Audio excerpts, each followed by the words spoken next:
Great morning, Holy Brothers!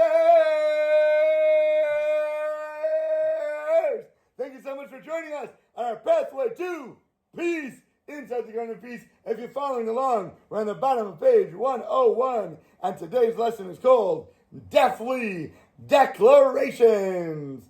Careful, because your words are powerful, and they have meaning, and they carry real weight with them in the reality of the world in which we live. Here we go. The following story. Once upon a time, there was a husband whose behavior towards his wife was determining her behavior towards him. Can you believe it? So, a rich miser once came to his rabbi and said he wanted his wife, guess what to do? Not the laundry, to die. Oh, yeah. He wanted her dead! Can you believe it? People actually are like this in the world. The rabbi was shocked. And he said, what God for flipping bid? He didn't say that. Why? He said. So, the man related his long, tall tale of supreme, severe suffering. He described how his cruel wife was to him, how she humiliated him in front of all his friends, how she tormented, how she maltreated him, to the point that the rabbi said, okay, I hear what you're saying.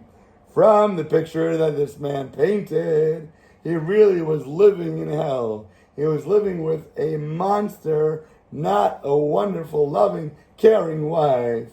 And once he finally finished his whole story, he repeated his request once again for the rabbi to somehow make his wife pass away, that she should die. Whether he came with a sword or whether he said some words that she should drop dead on the floor, whatever it was, in an inconspicuous or not way, he said that he simply could not go on living like this. There was no way he could do it. It was either going to be him or her, but somebody was going to be out of this world. So the rabbi asked him, why not just get a divorce? And then get rid of her, move on, and live happily ever after by yourself without her. But he replied that a divorce would not be enough for him. He'd still be living with her, having to interact with her. She'd be destroying him one way or another, even if they weren't in the same house together. He wouldn't be able to relax until he saw her 6 feet under in a grave, since she had tormented him so terribly and so badly. As long as he knew that she was around in the world, he would never be able to live in peace with himself. So, the rabbi asked the rich miser to give him a few days to ponder the matter, and then he can contact him again. Once the rich man left, the rabbi prayed to God for guidance, and Hashem enlightened the rabbi, made his light bulb go off, and he understood if this is what is going on in their marriage, if this is the way that she's acting towards him, there must be some deep deficiency in the husband who had driven his wife to act so cruelly towards him in the first place. The rabbi decided to send one of his own students to the man's home to spy on him, to try to discover what was going on behind closed doors. So the rabbi did such. He sent one of his faithful students, dressed as a beggar, to the rich man's house with instructions to enter and to search for anything out of the ordinary. Anything that might be a little unusual, go knock on the door and see what is going on in this location at this address. So the student came by, asked for some money, managed to enter at a time when the rich man was not home. He was out on his business dealings, doing his work, and he heard the wife at home. She was crying, and she was cursing at her husband. She was saying, that stingy man, my wicked husband, he leaves me here without a penny at home, and he goes off to do his business all day. If he would only say one nice word to me, but he's so stingy not only with his money, but with his words, he won't even put a smile on his face to make me feel good. And I'm going to make him suffer when he gets home. I can't wait to stick that sword inside him, because look what he does to me all day, and I can't wait to give it back to him. At least I won't be the only one suffering here all day. When he comes home, he can share the misery with me, because look what he does to me. And wow, the student ran home to the Rebbe and told him what he heard with her through the window. The rabbi, with his new perspective on this surreal situation, came up with a poignant plan. He called for the rich miser to come back to his office. Oh, he was so excited. When he heard that the rabbi was ready and had an answer for him, he ran top speed to the rabbi's home. Rabbi, it's me. Open up. Do you have a solution for me? You have an answer? How are you going to do it? You're going to poison her? You're going to give her a curse? What are you going to do? I'm so excited. So, yes, I remembered that the Talmud, which says that the punishment for making a vow and not fulfilling a vow that you make is that he will bury his own wife. It says in the Talmud. For most people, that would be a crazy punishment. They would never want to make such a vow, because if God forbid if they didn't do it, they would lose their wife. But in your case, if you make a vow and don't do it, it would be the end of all your problems. Brilliant. Use the Torah in a way to your benefit. It'll take care of your problems. All you have to do is make a vow that you know you will not fulfill, and your wife, she'll drop dead. So simple. Beautiful. Wow! When the rich man heard this, he was like, oh, amazingly awesome, audacious. You're brilliant, Rabbi. Mwah, mwah, mwah, mwah, mwah. How much money you want? I'll write you whatever check you want. He loved the idea. Wow. So, okay, what vow should I make, he says. So the rabbi said like this, you know, in our town, we don't have a mikvah here. It's so hard for a woman. They have to travel such long distances. Why not just make a vow to build us the biggest, most beautiful mikvah they've ever seen in the country, to the highest specifications, with every comfort and every luxury, and it would cost a fortune to actually do it. I know you're rich, but even for you, this would be a stretch because of how much you would have to put into it. And just don't do it. I'm not telling you to waste all your money. Don't do it. And guess what? She'll die.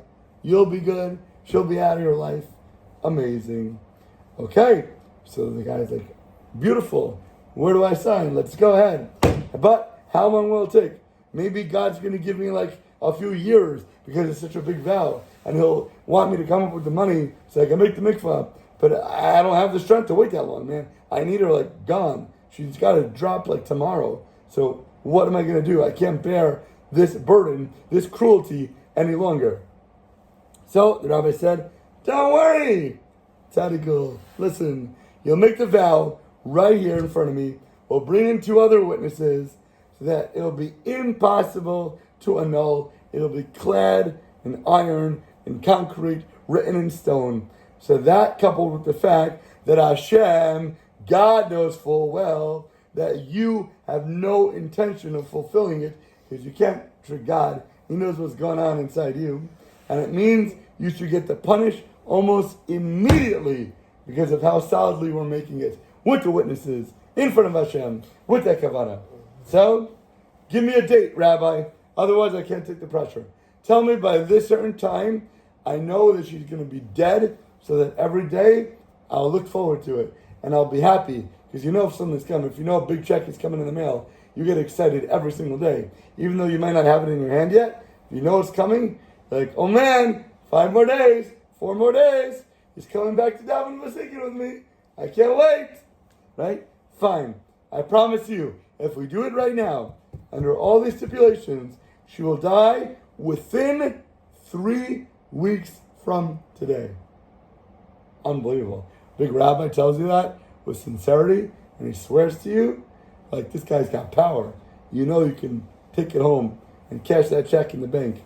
So, that guy was super thrilled and extremely super satisfied.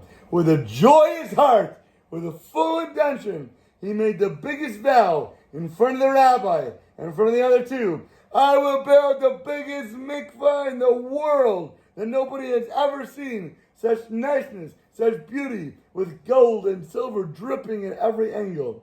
And it will cater for the entire community, and people come from other towns. They're going to want to use this mikvah. And to the best, most specific rabbinical specifications, so that everybody will be happy with it. And with that, signed, sealed, stamped, and went home on his way.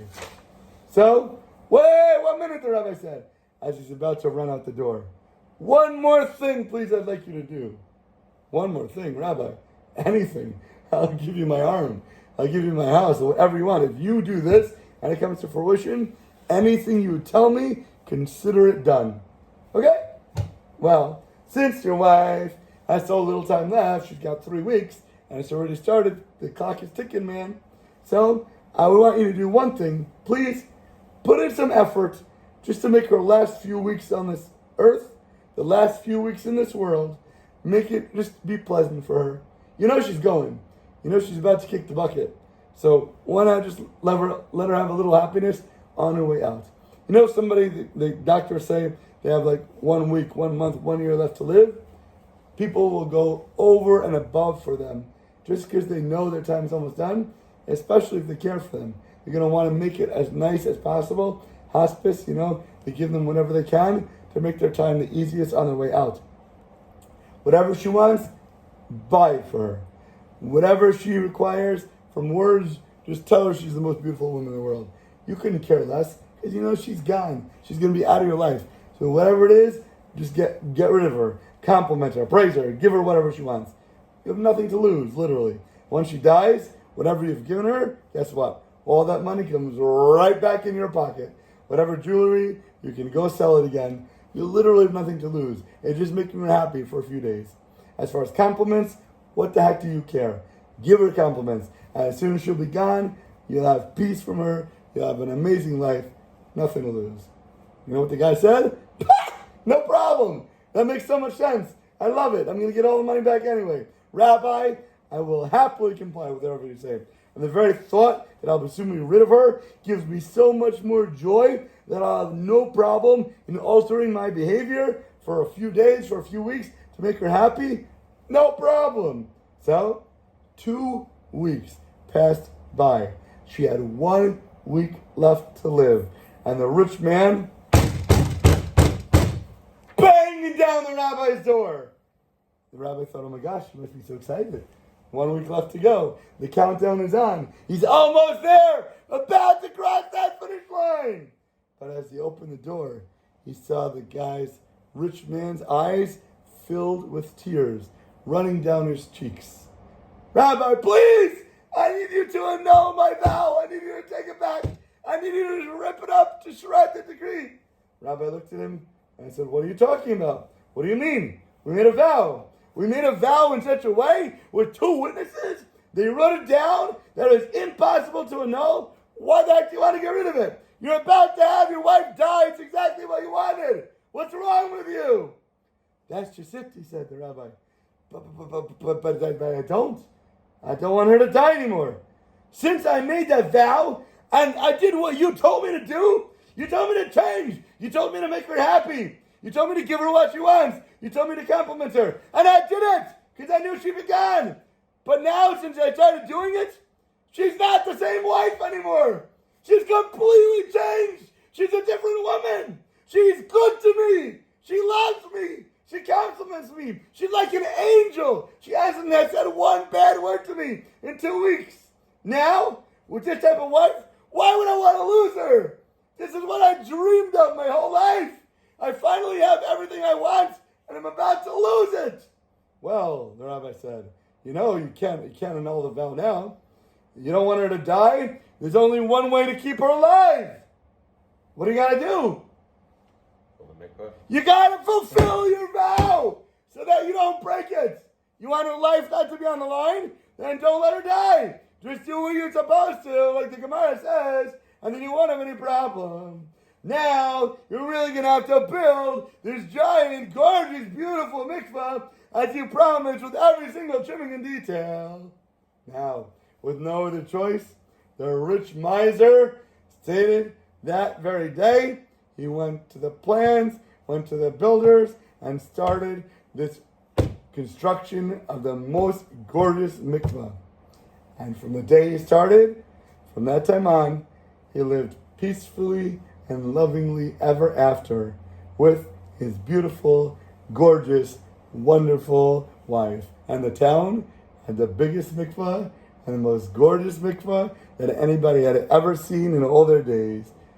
The rabbi won, the town won, every single woman now had a gorgeous place to go to the mikvah, all because of this one guy who was stingy with his money and was about to lose his wife, and saw when you give her gold and diamonds and you give her your heart, she gives it to you back in return. And that's everything he ever wanted for her. But he thought he wants her dead. He wants her out of his wife. Never in a billion Google gazillion years did he ever even have the Havamina thought that she could be a different person. It was totally beyond his realm of capacity of his brain to comprehend. All you need to do is to go all in, full throttle, full steam ahead, and look what doors and miracles will open for you. Any questions, comments? With that, have an awesome day, display. Amazing rest of your day. Dun, dun, dun, dun.